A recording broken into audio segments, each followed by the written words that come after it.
Hi, everyone, and welcome to the latest edition of the Bison video blog. We're getting out of the nitty-gritty part of the season. Along with Jeff Kolpack, I'm Izzo. It's the regular season home finale for North Dakota State, Jeffrey, as the Jacks of South Dakota State come calling. The Dakota marker on the line for the 9th time. Each team has won it 4 times, and no time since they've introduced the marker has a game between these two teams meant this much. The winner gets a share of the conference title. The loser definitely not out of the playoff race, but makes things infinitely harder for them to get into the postseason party. What a great game we were on tap for on Saturday. Blue Key, I think, is lucky that today, as we saw it at the media press conference, Blue Key's lucky I didn't grab that marker in one hand and run out the door. You can't bench press 80 pounds. I've seen that happen before. That's heavy. That's a heavy marker. That's too bad. You know what? Make a lighter one. Make it so we could steal it and get some little pizzazz going. South Dakota State comes into this game after a thrilling win over Southern Illinois, getting the game-winning touchdown on the last drive. They're 7-2, 5-1 in the league. We have not talked about the Jacks on the blog for the last couple weeks as things with the Bison have been circling, but they bring a terrific running back into this game in Zach Zenner. And they bring a guy who's averaging 166 yards a game. Now, he's fallen off last couple of weeks, and he's still at 166, which shows you, how well he's done this year. This is the one team that can give NDSU trouble. In that, you look over the last 2 years, the 2 losses, right? One was Jermaine Cook, who had a great running day against NDSU from Youngstown State. Yep. And the other was Shakir Bell. The Bison had a hard time tackling him, and Indiana State took a win. Those are 2 running backs who gave NDSU fits. Now you come Zenner.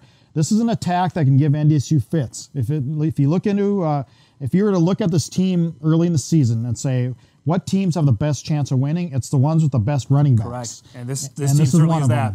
I want to take you back in the Wayback Machine. 2007, the Bison were going to Brookings 10-0, had a chance at an undefeated season. They were not eligible for the playoffs then.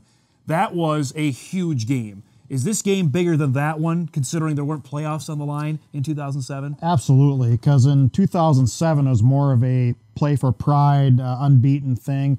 There was some talk they'd maybe get a bowl game because, ineligible teams could play in a bowl game. Whatever. This is the playoffs. This is much more important than that.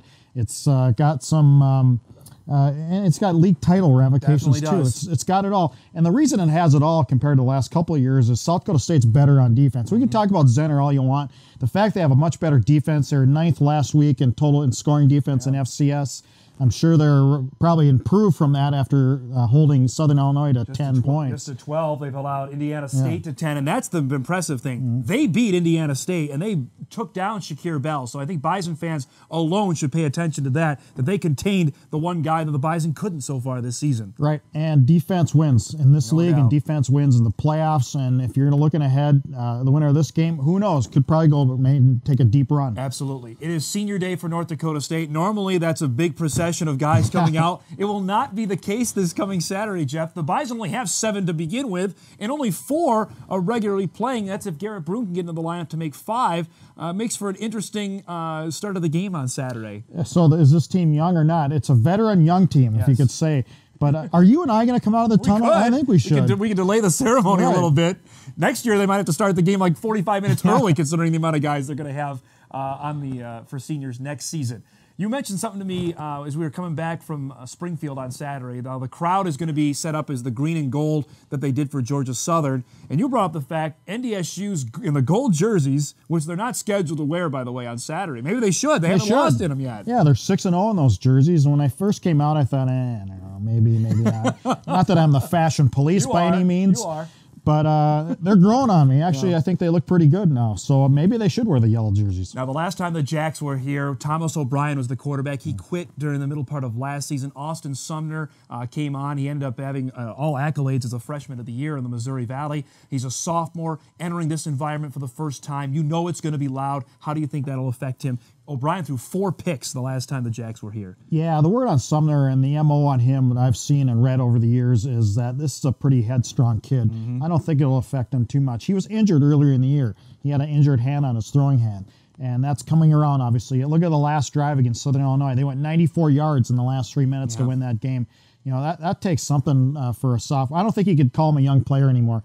This is the end of his second year as a regular year, and you call him a veteran quarterback. Now, as we go into this game, as Jeff alluded to, the winner gets a share of the conference title. The Bison, it's funny, we mentioned this back at the start of the season. We thought that Illinois State game was going to be huge. I don't think there's any argument. The Bison have the hardest schedule left of anybody in the conference. They've got to go through teams 2 and 3 sitting in the conference standings. You know, they've taken teams' best shot all year. They played Youngstown the week after a bye. Their last 2 opponents both came in on 3-game winning streaks. Correct. And I talked to the Missouri State players after the game on Saturday, and they were happy the way they played. They thought, hey, we played a pretty good game, and they still lost, but it wasn't like they were down by any means. They gave it their best shot. NDSU's taken these teams, and now Illinois State is sitting there with a bye this week. They have a bye this week, right. Now you look at how this is going to pan out.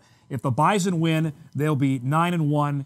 We have to assume that probably gives them 2 home games, even if they lose the finale at Illinois State. You agree with that, or they got to win out to get 9-2 with their power ranking will give you a home game very deep into the playoffs until you're not going to get a 1 or 2, right? Probably not at 9-2. I don't think so this year. South Dakota State, if they win out, are they home throughout the entire rest of the way? They're ranked too low in my opinion. I have them like number 7 or 8 in the country. The latest coaches that's poll way too low. I mean, that's they're not getting the respect nationwide as far as the pollsters in that regard. Their GPI, their power ranking is much higher than that.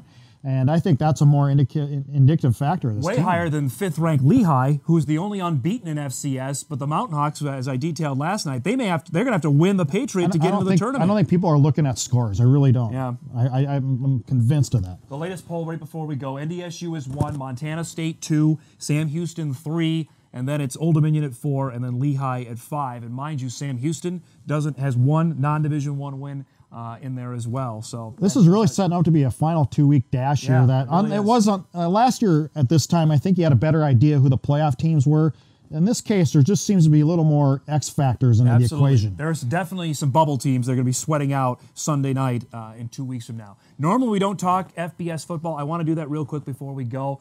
NDSU opens next season at Kansas State. The Wildcats are number 2 in the BCS, led by Colin Klein. I know you have a vote for the Heisman. I know you've told me you're going to be voting for him for the Heisman Trophy. At this point, yes. That will be the best team NDSU has ever played in the Division I era next season. FBS, Bowl Subdivision, the majors. You know, when NDSU scheduled all these teams, they've really been on quite a roll of catching these teams at their lowest point in the last 5-6 years.